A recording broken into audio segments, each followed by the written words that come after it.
Hello friends! Today I'm going to show you the solo playthrough of my new game, Midsummer Night.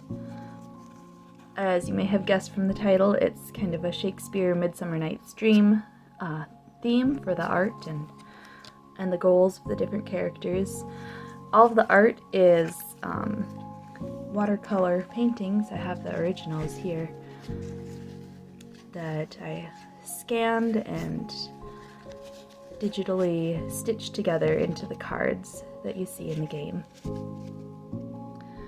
So, to start with, we have 3 center cards. The Moonlit Forest. They each have a different wild icon, so this is the Firefly wild icon, and the Moth wild icon, and the Dragonfly. So that means that when you get to a briar patch, you'll be able to go through the dragonfly briars as if they were a path. So I'm just going to randomly choose one of these for my center card. And on the back of the center cards there are extra challenges that you can do. I'm going to skip that for now, but that would be a thing that you could do with either the 1 or 2-player version. So here's my center card. Over here I have the 3 little pucks magic tokens and the scorecard for at the end of the game. Here's the deck, 21 cards, paths on one side and a character on the other. And each character has their icon, the icon of the character that they want to get to without a potion in the path, and the icon of the character they want to get to with a potion in the path. So once they are enchanted with this potion, then that's the character she wants to get to. So shuffle up your forest deck, and it can be however, either side facing up, it doesn't matter. It can be random. There are 3 copies of each character in the game, so that even with a 2-player game you have a chance of getting a good mix of characters that you may need for different goals that you're going for. Alright, so with the solo game, I am going to discard 3 characters so that I have enough cards to put 20 on.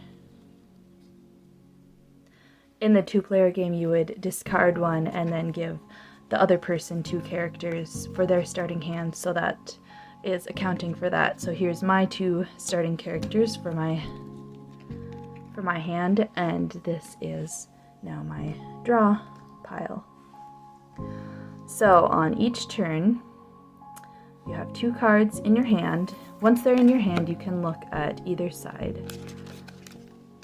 see what you've got, how they might. Oh, that's handy. These are both moth briars, so they could count as wilds. To start building something, she needs to get to the moon, but she needs a potion to get there. So this is the setup. On each turn, take 2 cards.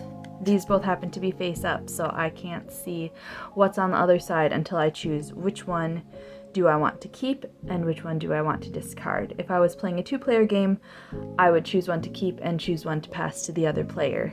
And then on the next round, they would choose first and pass one to me. I think that I will go with him because I know that they go together. So I'll discard that card, and I'm going to place one of these. I think I will place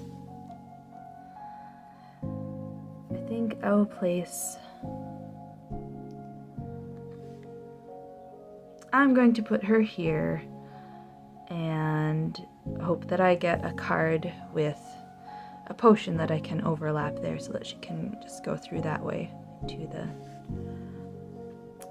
the center card. Alright, so the next round, which again if it were 2-player, the other player would be doing this.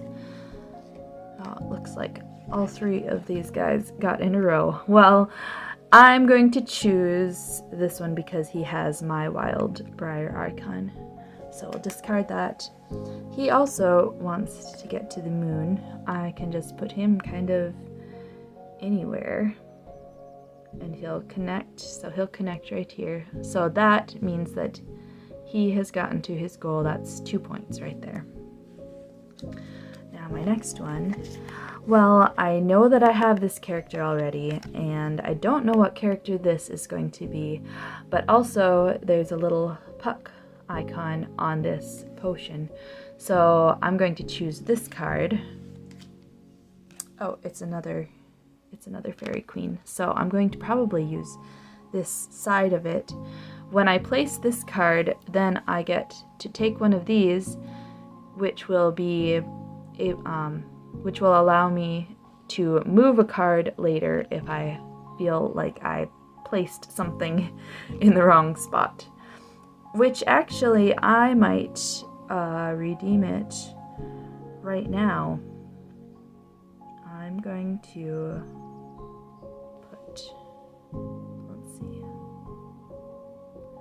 I'm going to put this card here, and then I'm going to redeem my puck token right now and move her up here so that she is going through one pine tree, the drop of potion, and my moth wild briar, so she has a path to the moon. So that's another 2 points. She has completed one of her goals. All right, grab the next 2 cards. Oh, again, I can't see what characters they are. Here's another puck. I'm going to take that one just because it might be useful. Oh, and it's also a double of a character that I already have. So I can go either way on this one, I guess. So he needs to get to her without a potion. But if I go like this, the wilds do not match up. And I can't just put them like this because they can't stack on top of each other. They have to have at least one forest patch between them. But I can overlap them like this. I haven't done much overlapping in this setup so far. So now they get to each other through the pink blossom trees. And so that's another 2 points there. Alright, so I have these 2 characters yet to place, and grab my next 2 cards. Oh, so this one has a puck icon. This one has a path that I could use, a wild briar that I could use. I will need a potion to connect these 2 characters, so trying to think how I might want to do that. And maybe I would, can't quite do that. I think I will take this one because it has a wild briar, and let's see what we got. Oh, okay. Well, he also wants to get to her without a potion, so I could just place him right now, and he can go through the pine trees up to her. So he's not going straight through, he's going through the pine trees. Here's my hand and my new card. Okay, well, I know that I already have this guy. So I will chance it with this one and see who we got. Oh, the Fairy King. He also needs to get to the moon through a potion. I need to probably put another potion down here somewhere. If I go this way. Oh, if I do this, that would give me a bit of a path that way if I want to. That might help. Alright. Oh, and I put down puck, so I have another option to move a card if I want to. 2 more characters, or 1 character that I know who she is, and I know she could go over here somewhere. I don't know if she'll be able to get to the moon. That's starting to be a long way to get her to the moon. I'll take her and we'll see what we've got. So for now, I'm going to put her right. Yeah, if I put her here. Let me move this down.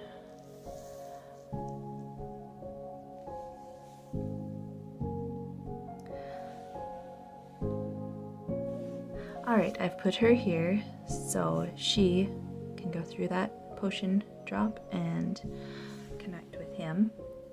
I still have 2 cards in my hand, and this is my last set of cards to choose from. I think I actually have all 7 characters. 1, 2, 3, 4, 5, 6, 7. So, maybe I will take him in hopes that there might be one of my wild briars on the back. And there isn't, but there's another puck icon. Okay, now this is my final, that was my final draw, so now I have these 3 cards that I get to place all of them. And let's see. I wanted to see if there was some way that he could go both both to her and to the moon. I do have 1 magic token, so I can move that around if I need to.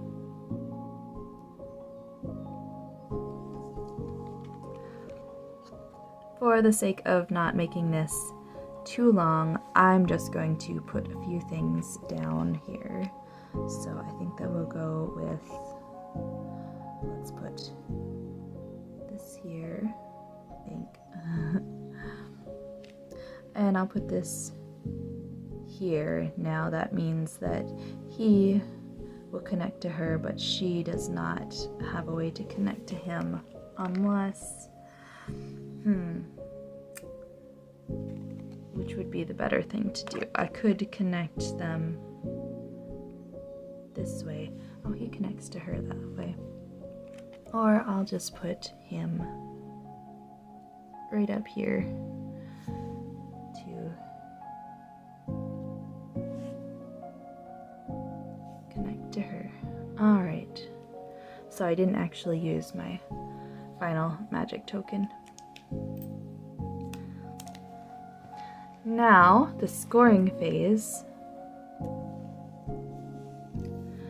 First, I'm just going to put one of these little red reveal on any of these potions that got used. And these are prototype cards. I need to work on the red reveal so that it's slightly easier to see what it is that that is there. Trying to get the balance between keeping it covered, but also keeping it easier to read the red reveal once you have the lens on. But this potion has a dragonfly icon on it, so I can get up to 2 points, extra points for the potion if I have up to 2 dragonfly icons, which fortunately I do just barely. This one is a moth potion, and so I have multiple moths here, so that one is good. I'll be able to get to. And this one is the firefly, and I also have multiple firefly icons, so I will be able to go +2 on all of these. Some of the red reveal potions let you go up to +3, but these are all +2. So here's my scorecard, which I just put in a little sleeve and have a little dry erase marker. It makes it a lot easier to track and add up your score at the end of the game. So starting at the top, he did not fulfill that goal, but he did fulfill this goal, so we'll circle that. Got 2 points there for him to her. She did get down to him, so I fulfilled that goal with the +2 potion bonus. Here's the scorecard if it'll focus on it.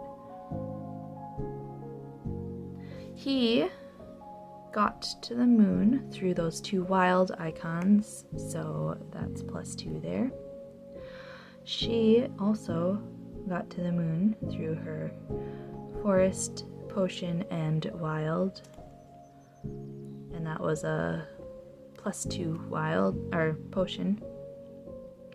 She also connected to him, and he connected to her. Some of the goals are mutual. You see they have the little arrow on both ends.